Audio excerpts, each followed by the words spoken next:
ನಾಟಕ ಕಲೆಯನ್ನು ಉಳಿಸಿ ಬೆಳೆಸುವಂತಹ ಕೆಲಸ ಮಾಡೋಣ ಎಂದು ಹುಣಸೇಹಳ್ಳಿ ಪ್ರಾಥಮಿಕ ಕೃಷಿ ಪತ್ತಿನ ಸಹಕಾರ ಸಂಘದ ಅಧ್ಯಕ್ಷ, ಕಾಂಗ್ರೆಸ್ ಹಿರಿಯ ಮುಖಂಡ ಹುಣಸೇಹಳ್ಳಿ ಶಶಿಧರ್ ಹೇಳಿದರು. ಶಿರಾ ಬ್ಲಾಕ್ ಕಾಂಗ್ರೆಸ್ ಪ್ರಧಾನ ಕಾರ್ಯದರ್ಶಿ ಶಿವು ಚಂಗವರ ಮಾತನಾಡಿ, ನಾಟಕದಲ್ಲಿ ಬರುವಂತಹ ಪಾತ್ರಗಳು ಪ್ರತಿಯೊಬ್ಬರ ಜೀವನಕ್ಕೂ ಒಂದೊಂದು ರೀತಿ ಅನ್ವಯವಾಗುತ್ತದೆ. ಒಳ್ಳೆತನವನ್ನು ಮಾತ್ರ ಬಳಸಿಕೊಂಡು ಇತರರೊಂದಿಗೆ ಸ್ನೇಹಜೀವಿಯಾಗಿ ಜೀವನ ಕಟ್ಟಿಕೊಳ್ಳೋಣ ಎಂದರು.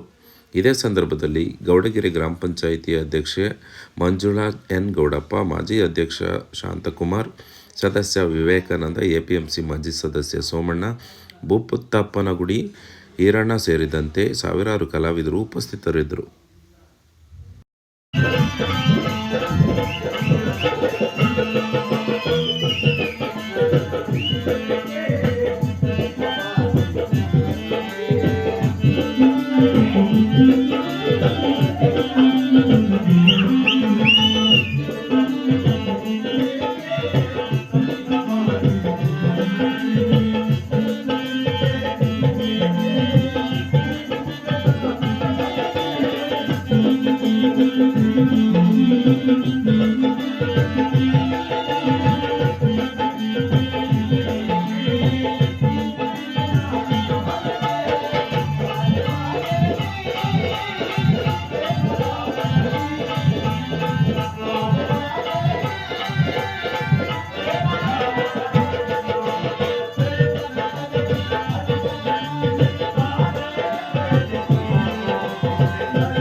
ಕುರುಕ್ಷೇತ್ರ ಎಂಬ ಪೌರಾಣಿಕ ನಾಟಕವನ್ನು ಇಲ್ಲಿ ಈ ಕಲಾವಿದರು ಅಭಿನಯಿಸುತ್ತಿದ್ದು, ಈಗ ಎಲ್ಲ ಒಡಿಮಗ ಅನ್ನೋ ಟೈಮಲ್ಲಿ ಒಂದು ಕಲೆಯನ್ನು ಜೀವಂತವಾಗಿಟ್ಟಿದ್ದಾರೆ ಅಂತ ನಮ್ಮ ಈ ಭಾಗದ ಸುಮಾರು ಹಳ್ಳಿಗಳ ಜನ ಸೇರ್ಕೊಂಡು ತುಂಬಾ ಚೆನ್ನಾಗಿ ಅದ್ದೂರಿಯಾಗಿ ಒಂದು ನಾಟಕ ಮೂಡಿ ಬರ್ತಿದೆ. ತುಂಬಾ ಚೆನ್ನಾಗೂ ಆಡ್ತಿದ್ದಾರೆ.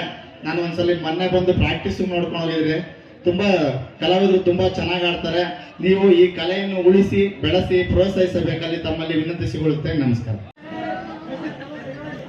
ನೀವು ನೋಡಿರ್ಬೋದು, ಇಂದಿನ ಕಾಲದಲ್ಲಿ ದಾಯಾದಿ ಮುಸ್ತರ್ಯ ಯಾವ ತರ ಇತ್ತು ಅಂತಂದು ಬರೀ ಇವತ್ತೇ ಎಲ್ಲ ಬಂದಿರೋದು ದಾಯಾದಿ ಮುಸ್ತರ್ಯ. ಹಿಂದಿನ ಕಾಲದಿಂದಲೂ ಪುರಾಣದಿಂದಲೂ ಸಹ ಬಂದಿರೋದು. ಅದನ್ನ ಜನಗಳು ತಿದ್ದುಕೊಳ್ಳೋಕ್ಕೋಸ್ಕರನ ಈ ತರದ ಒಂದು ಪೌರಾಣಿಕ ನಾಟಕವನ್ನ ಆಡ್ತಾ ಇರೋದು. ಅದನ್ನ ಜನರು ಸದುಪಯೋಗ ಪಡಿಸ್ಕೋಬೇಕು. ಹಾಗೂ ನಾನು ಈ ವೇದಿಕೆ ಮೇಲೆ ಈ ಪ್ರೇಕ್ಷಕರು ಹಾಗೂ ಈ ವೇದಿಕೆ ಮೇಲೆ ಇರುವಂತ ಜನಗಳಲ್ಲಿ ನಾನು ವಿನಂತಿಸಿಕೊಳ್ಳೋದ್ರಿಂದ ಮುಂದೆ ತುಂಬಾ ಸೌಮ್ಯದಿಂದ ವರ್ತಿಸಿ ಈ ನಾಟಕವನ್ನ ಆಡಿ, ಯಾರು ಆವೇಶಕ್ಕೆ ಒಳಗಾಗದೇನೆ ಶಾಂತ ರೀತಿಯಿಂದ ಆಡಬೇಕು. ಹಾಗೂ ಸುತ್ತ 16 ಹಳ್ಳಿಗೂ ಇಂಥ ಊರಲ್ಲಿ ನಾಟಕ ಆಡಿದ್ರು ಒಂದು ಸಣ್ಣ ಪುಟ್ಟ ಗಲಾಟೆನೂ ಆಗಲಿಲ್ಲ ಅಂತ ಒಂದು ಒಳ್ಳೆ ಹೆಸರನ್ನ ನೀವು ತಗೋಬೇಕು ಅಂತಂದು ನಾನು ಈ ಸಂದರ್ಭದಲ್ಲಿ ನಿಮ್ಮನ್ನ ಕೇಳ್ಕೊಳ್ತಾ ಇದ್ದೀನಿ. ಹಾಗೂ ಈ ಕುರುಕ್ಷೇತ್ರ